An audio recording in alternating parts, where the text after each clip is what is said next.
الحمد لله رب العالمين والصلاة والسلام على رسوله محمد وعلى آله وأصحابه أجمعين أما بعد قال الله تعالى أعوذ بالله من الشيطان الرجيم بسم الله الرحمن الرحيم طه ما أنزلنا عليك القرآن لتشقى إلا تذكرة لمن يخشى تنزيلا ممن خلق الأرض والسماوات العلى الرحمن على العرش استوى له ما في السماوات وما في الأرض وما بينهما وما تحت الثرى وقال تعالى يا أيها النبي حسبك الله ومن اتبعك من المؤمنين ودعا رسول الله صلى الله عليه وسلم اللهم أعز الإسلام بأحب الرجلين إليك بعمر بن الخطاب وبأبي جهل بن هشام صدق الله العظيم وصدق رسوله النبي الكريم أما بعد معزز سامعین محترم حضرات، نبوت کے چھٹے سال حضرت عمر رضی اللہ تعالیٰ عنہ کے ایمان کی بات چل رہی تھی۔ ایک طرف رسول اللہ صلی اللہ علیہ وسلم کو قتل کرنے کا منصوبہ بنایا جا رہا تھا، دوسری طرف رسول اللہ صلی اللہ علیہ وسلم نے دعا فرمائی اللہم اعز الاسلام باحب الرجلین الیک بعمر بن الخطاب وبأبی جہل بن ہشام، یا اللہ دو آدمیوں میں سے جو تیرے نزدیک پسندیدہ اور محبوب ہو اس کے ذریعے سے اسلام کو عزت اور طاقت عطا فرما۔ ان دو آدمیوں میں کون؟ ایک عمر بن خطاب، دوسرے ابو جہل بن ہشام۔ ابو جہل بن ہشام یا عمر بن خطاب، ان دونوں میں سے جو تیرے نزدیک پسندیدہ بندہ ہو اس کے ذریعے سے اسلام کو طاقت عطا فرما۔ ادھر آپ صلی اللہ علیہ وسلم نے دعا فرمائی اور ادھر ان کا یہ منصوبہ کام کر رہا تھا کہ رسول اللہ صلی اللہ علیہ وسلم کو قتل کر دیا جائے۔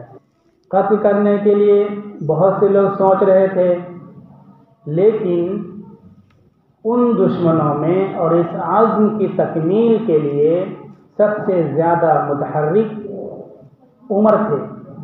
رسول اللہ صلی اللہ علیہ وسلم کا سر لینے کے لیے تلوار لے کر کے نکلے۔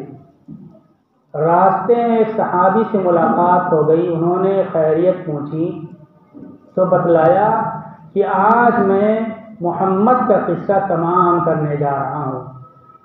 وہ ایمان لا چکے تھے۔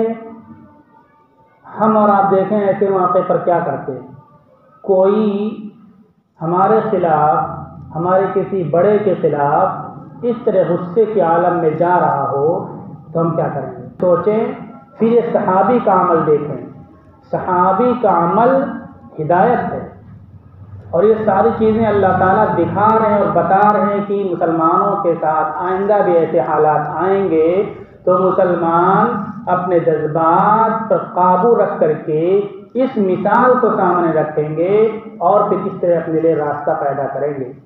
ان صحابی نے کہا کہ اگر محمد حق پر ہو تو انہوں نے کہا کہ لگتا ہے تم نے بھی محمد کا دین قبول کر لیا ہے، اب ہم تمہارا بھی قصہ تمام کر دیں گے۔ یہ حملہ کرنے والے تھے، تیور مزاج ان کا حملہ بن چکا تھا۔ ان صحابی نے کہا کہ مجھ سے مقابلہ کرنے سے پہلے اپنی بہن اور بہنوئی کی خبر لو۔ فوراً وہاں سے لوٹے اور غصے کے عالم میں بہنوئی کے گھر پہنچے۔ بہنوئی کا نام زید تھا، ماں کا نام فاطمہ تھا۔ زید ایک ایسا نام ہے صحابہ میں کہ صرف ایک ہی صحابی کا پورے قرآن میں نام آیا زید۔ ان صحابی کا نہیں، دوسرے زید جو غلام تھے، بچے تھے، رسول اللہ صلی اللہ علیہ وسلم کی خدمت میں آئے تھے، ان صحابی کا نام زید قرآن میں آیا ہے۔ تو یہ صحابی زید بہنوئی تھے اور بہن فاطمہ تھی۔ یہاں پہنچے، دروازہ بند تھا، قرآن سیکھ رہے تھے بہن و بہنوئی، حضرت خباب رضی اللہ تعالیٰ عنہ کے ذریعے گھر میں دروازہ کھٹکھٹایا اور دروازے پر پہنچ کر کے قرآن پڑھنے کی آواز کان میں پڑ گئی تھی۔ فوراً حضرت خباب کہیں اندر مکان میں چھپ گئے اور بہن و بہنوئی باہر تھے۔ حضرت عمر نے پوچھا کہ تم لوگ کیا پڑھ رہے تھے؟ تو انہوں نے عذر کیا کہ آپس میں بات کر رہے تھے، قرآن بھی عربی میں، عام گفتگو بھی عربی میں، تو ہم بات کر رہے تھے اور بات کر ہی رہے تھے۔ پڑھتے وقت بھی انسان بات کرتا ہے، سیکھتے وقت بتاتا ہے اس کو کہ یہ کرو یہ کرو یہ کرو یہ کرو۔ تو حضرت عمر نے کہا کہ نہیں، مجھے ایسا محسوس ہوتا ہے کہ تم لوگوں نے اپنا دین بدل دیا ہے اور محمد صلی اللہ علیہ وسلم کے دین کو قبول کر لیا ہے۔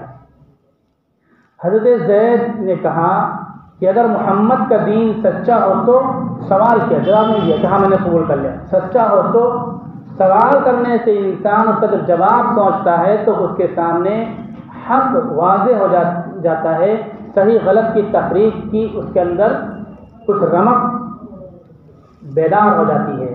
تو انہوں نے کہا اگر وہ دین حق ہو تو کہا مطلب یہ کہ تم نے قبول کر لیا، اور پھر ان کو مارنا چالو کیا، مارنے لگے۔ تو بہن فاطمہ آگے آئیں اور بچانے لگی، بہن کو بھی مارنا شروع کیا۔ بہنوئی لہو لہان ہو گئے اور بہن کو بھی زخم آئے، ان کو بھی خون نکلنے لگے منہ سے اور اس طرح سے۔ پھر بہن نے کہا، حفیظ جالندھری نے اس کو شعر کے اس میں کہا ہے اور یہ بہت اچھی نظم ہے کہ بہن بولی عمر تو آج مجھ کو مار بھی ڈالے، شکنجوں میں کسے یا بوٹ یا کتوں سے نچوا لے، مگر ہم اپنے دین حق سے ہرگز پھر نہیں سکتے، بلندی معرفت کی مل گئی ہے گر نہیں سکتے۔ کہ کسی بھی طرح سے تم جارحیت کرو، زیادتی کرو، ظلم کرو، تو میں اب اس دین سے پھر نہیں سکتی ہوں۔ یہاں دیکھیں کہ کس ترتیب کے ساتھ مقابلہ کیا اور بات کی، یہاں یہ بات دکھائی جا رہی ہے کہ جب دین کو خطرہ ہو تو دین کو زندگی، دین کو طاقت اور دین کو پر اور پرواز گھروں سے ملتی ہے، گھر کی تعلیم سے ملتی ہے۔ باہر کھلم کھلا قرآن نہیں پڑھ سکتے، دین کا چرچا نہیں کر سکتے، تو گھروں میں دین کا چرچا کرو۔ آج ہمارے گھروں میں دین کی تعلیم سب کو کون روک رہا ہے؟ مسجدیں بنانے سے روکا جا رہا ہے، اب مدرسوں پہ تلوار لٹک رہی ہے، مکاتب پہ تلوار لٹک رہی ہے، لیکن گھروں پہ تو تلوار نہیں لٹک رہی ہے، گھروں میں وہاں تعلیم ہو رہی ہے۔ یہ حالات ہے کہ صحابہ کے دشمن ہیں لوگ، اور ان پروانوں کا جو چراغ ہے ذات نبی، اس کے بھی دشمن ہے، کھلم کھلا تلوار لے کر کے جا رہے ہیں۔ ان خطروں کی حالات میں گھروں میں تعلیم کا نظام جاری ہے۔ یہ چیز ہم کو دیکھنی اور سننے کے سمجھنے کی ہے۔ جب اس طرح سے بحث ہوئی تو حضرت عمر رضی اللہ تعالیٰ عنہ نے کہا کہ مجھے دکھاؤ جو تم پڑھ رہے تھے۔ تو وہ ایک کتبہ کاغذ مل گیا تھا ہم کو وہاں، وہ پڑھنا چاہتے تھے، حضرت بہن نے چھین لیا، پھر مانگا تو بولے تم ناپاک ہو، تم اس کو نہیں پڑھ سکتے ہو، نہیں چھو سکتے ہو۔ چنانچہ ان کو غسل کینے کا غسل کیا۔ یہ طریقہ تھا غصہ کو ٹھنڈا کرنے کا، ورنہ غیر مسلم جو مسلمان نہیں وہ وضو کر لے، شرعی غسل کر لے، شرعی طور پر قرآن چھونے کے لیے جو ہمارے لیے حکم ہے اس حکم کے مطابق ان کی پاکی ثابت نہیں ہوتی ہے۔ وہاں تو غسل کیا تو غسل کرنے کے بعد اب ایمان کی دولت نہیں ہے تو وہ پاکی ان کو شرعی حاصل نہیں ہو سکتی۔ غصہ ٹھنڈا ہوا، اب اس کے بعد سنا اور قرآن کی آیت پڑھی، طه ما انزلنا عليك القرآن لتشقى۔ میں آپ پر قرآن اس لیے نہیں اتارا کہ آپ تکلیف میں پڑ جائیں، الا تذکرۃ لمن یخشی، مگر اس شخص کے لیے نصیحت کے لیے اتاری ہے جو اللہ سے ڈرتا ہو یا جس کے دل میں اللہ کا خوف ہو۔ تنزیلا ممن خلق الارض والسماوات العلی، یہ تھوڑی تھوڑی اتاری گئی کتاب ہے اس ذات کی طرف سے جس نے زمینوں کو پیدا کیا اور آسمان بلند بالا آسمان کو پیدا کیا۔ الرحمن علی العرش استوی، اس ذات کی طرف سے جو بہت زیادہ دیالو اور کرپالو ہے، جو بلند بالا آسمان پر مستوی ہے، جو عرش پر مستوی ہے۔